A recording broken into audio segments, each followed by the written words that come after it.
ہمارے ویڈیو دیکھنے کے لیے آصف آفیشیل AM کو سبسکرائب کریں اور پسند آئے تو لائک اور شیئر کریں۔ شکریہ۔ اللہ رب العزت نے ہر جاندار کے لیے موت کا وقت اور جگہ متعین کر دی ہے۔ موت ایسی حقیقت ہے کہ دنیا کا کوئی بھی شخص، خواہ وہ کافر ہو یا فاجر، حتیٰ کہ دہریہ ہی کیوں نہ ہو، موت کا یقینی مانتا ہے۔ اگر کوئی موت پر شک و شبہ بھی کرے تو اسے احمق شمار کیا جاتا ہے، کیونکہ مادی طاقتیں اور مشرق سے مغرب تک قائم ساری حکومتیں موت کے سامنے عاجز و بے بس ہو جاتی ہے۔ موت بندے کو ہلاک کرنے والی، بچوں کو یتیم کرنے والی، عورتوں کو بیوہ بنانے والی، دنیاوی ظاہری سہاروں کو ختم کرنے والی، دلوں کو تھرانے والی، آنکھ کو رلانے والی، بستیوں کو اجاڑنے والی، جماعتوں کو منتشر کرنے والی، لذتوں کو ختم کرنے والی، امیدوں پر پانی پھیرنے والی، ظالموں کو جہنم کی وادی میں جھلسانے والی اور متقیوں کو جنت کے باغات تک پہنچانے والی حقیقت ہے۔ موت نہ چھوٹوں پر شفقت کرتی، نہ بڑوں کی تعظیم کرتی ہے، نہ دنیاوی شاہکاروں سے ڈرتی ہے، نہ بادشاہوں سے اس کے دربار میں حاضری کی اجازت لیتی ہے۔ جب بھی حکم خداوندی ہوتا تو تمام دنیاوی رکاوٹوں کو چیرتے پھاڑتے ہوئے مطلوب کو حاصل کر لیتی ہے۔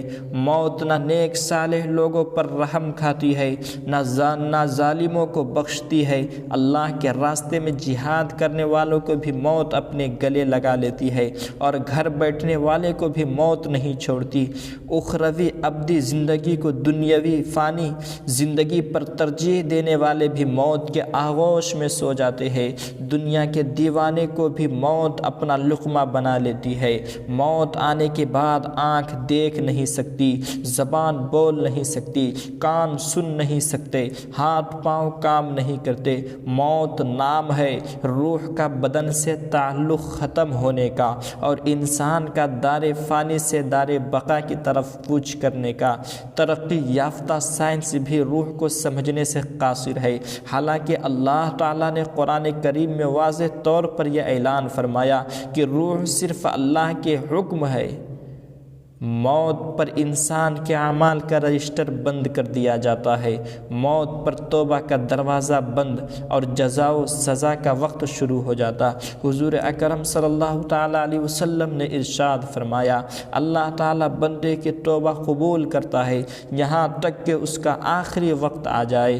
ہر روز، ہر گھنٹہ، ہر لمحہ اپنی موت کے قریب ہوتے جا رہے ہیں۔ سال، مہینے، دن گزرنے پر ہم کہتے ہیں کہ ہماری عمر اتنی ہو گئی، لیکن حقیقت یہ ہے کہ ایام ہماری زندگی سے کم ہو گئی۔ موت ایک مصیبت بھی ہے، جیسا کہ اللہ تعالیٰ فرماتا ہے، وہی تمہیں موت آ جائے۔ اللہ تعالیٰ اپنے پاک کلام کے متعدد آیات میں موت اور اس کی حقیقت کو بیان کیا۔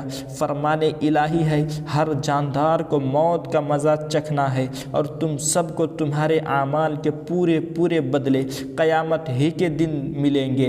پھر جس کو دوزخ سے بچا لیا گیا اور جنت میں داخل کر دیا گیا، وہ صحیح معنی میں کامیاب ہو گیا، اور یہ دنیاوی زندگی تو جنت کے مقابلے میں دھوکے کے سامان کے سوا کچھ بھی نہیں۔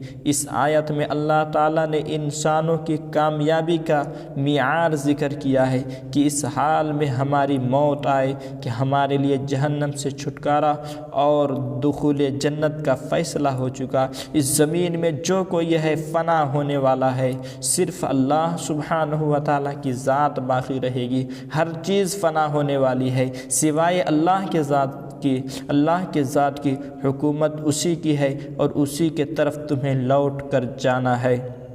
اے نبی، آپ کہہ دیجئے کہ جس موت سے تم بھاگتے ہو وہ تمہیں آئے گی، یعنی وقت آنے پر تمہیں موت ضرور اچک لے گی۔ چنانچہ جب ان کی مقررہ میعاد آ جاتی ہے تو وہ ایک گھڑی بھی اس کے آگے پیچھے نہیں ہو سکتی۔ نہ کسی نفس کو یہ پتہ ہے کہ زمین کے کس حصے میں اسے موت آئے گی۔